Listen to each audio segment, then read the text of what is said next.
the moral compass of some journalists who would much rather believe America's enemies than believe America's allies and the American president and the American intelligence assessment. And those three indicators, i.e. Americans, intelligence agencies, America's president and America's allies, have confirmed that significant damage was done.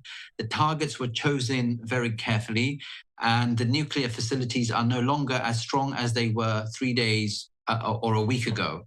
Now, that is success, and that success should be celebrated, and American military officials should be saluted, and no lives have been lost, and Iranians and the Iranian interests in the region have been weakened. And I think journalists have a moral duty to recognize that we've averted A, nuclear war, and B, American lives have been saved, and C, our allies and friends in the region, Arabs and Israelis, feel safer, and D, our enemies, i.e. the Iranians, Hamas, Hezbollah, Houthis, feel weaker.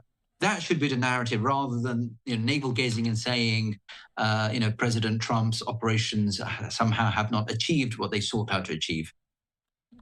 Oh, yeah, all great points there, Ed. I want to keep you on, though, right now. We are getting some breaking news. President Trump putting on Truth Social an update here. So I want to read this out to everybody, and you stay on here, and we'll have your remarks at the back end of this. But just being put out right now, President Trump on his Truth Social saying, Iran has officially responded to our obliteration of their nuclear facilities with a very weak response, which we expected, and have very effectively countered. There have been 14 missiles fired, 13 were knocked down, and 1 was set free because it was headed in a non-threatening direction. I am pleased to report that no Americans were harmed and hardly any damage was done. Most importantly, they've gotten it all out of their system, and there will hopefully be no further hate.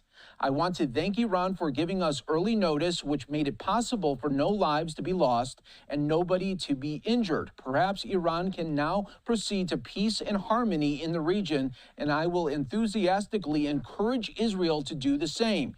Thank you for your attention to this matter there. So that is the big news there coming, and pretty much what you were saying there, Ed, earlier, that they did get the advance notice, and that they were he feels that they were just trying to make a statement to save face. Yes, I mean, it's exactly, Mike, as you say, we were just discussing this seconds ago. I mean, that is the Iranian approach to President Trump's America, one of respect, one of dignity, and one of fear because of the unpredictability of President Trump. But don't you just like those tweets when they're ending with "Thank you for your attention to this matter"? There's an interesting language there. But I think the key point is that's a Iranians sign up, I think, Ed.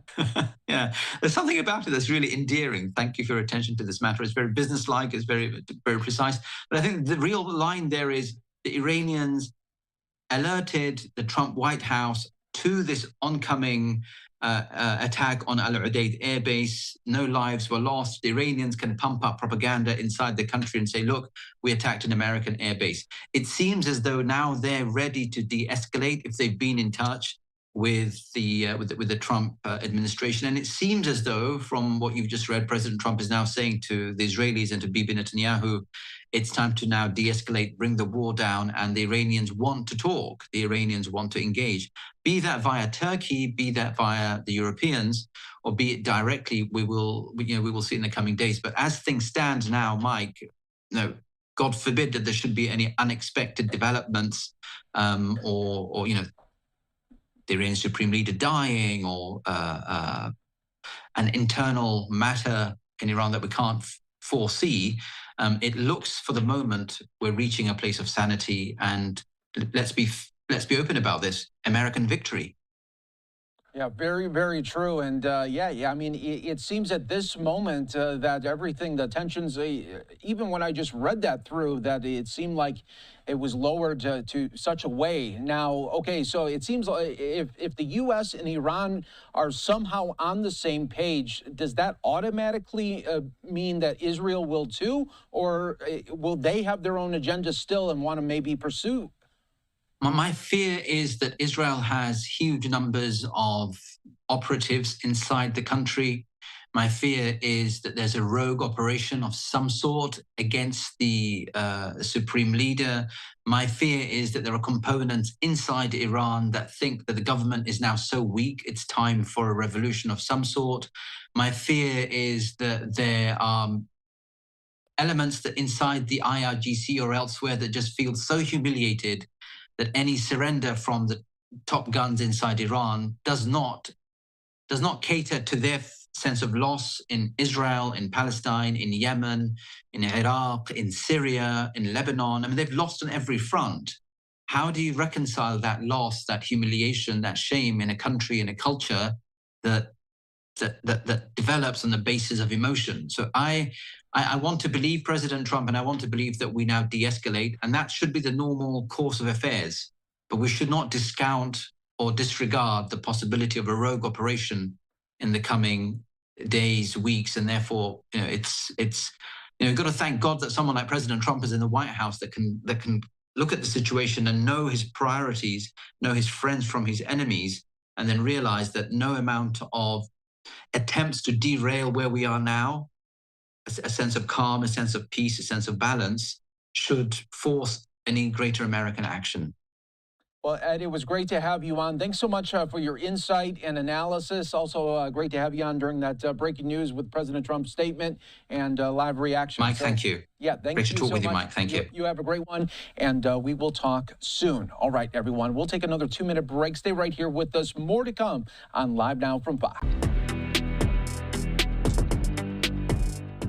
All right, everyone, welcome back here to Live Now from Fox. I'm your host, Mike Page. Thanks again for being with us here. Very, very fast-moving hour right now as we take you out to the White House, where President Trump has just made some big announcements via his Truth Social that I want to bring to your attention right now. So this is a series of truths that he did put out, saying that regarding the attack today at the American base in Qatar, I am pleased to report that in addition to no Americans being killed or wounded, very importantly, there have also been no Qataris killed or wounded. Thank you for your attention to this matter. Okay, so he puts there out there thanking Qatar as well. But then look at this one. This is the one that is making big news right now, as he says, Iran has officially responded to our obliteration of their nuclear facilities with a very weak response, which we expected, and we have very effectively countered. There have been 14 missiles fired, 13 were knocked down, and 1 was set free because it was headed in a non-threatening direction. I am pleased to report that no Americans were harmed and hardly any damage was done. Most importantly, they've gotten it all out of their system, and there will hopefully be no further hate. I want to thank Iran for giving us early notice, which made it possible for no lives to be lost and nobody to be injured. Perhaps Iran can now proceed to peace and harmony in the region, and I will enthusiastically encourage Israel to do the same. Thank you for your attention to this matter. And then he signs it there at the bottom. And then he says this one, congratulations, world. It's time for peace there. So President Trump wanting to take maybe a victory lap right now in what hopes that there will be these de-escalation efforts that we have seen from his post. He's hoping that Israel is going to want to do the same in the region as well. So some big news that was made there. We know that President Trump was in the Situation Room earlier today with his National Security Council and other members of the top brass of the Pentagon to continue to get updates, and they were monitoring it all in real time when this attack was happening at the U.S. Air Base in Iran. So we'll continue to follow those developments for you and so much more on Live Now from Fox. Do want to take another 2-minute break. We'll be back with much more top stories from around the country and around the world.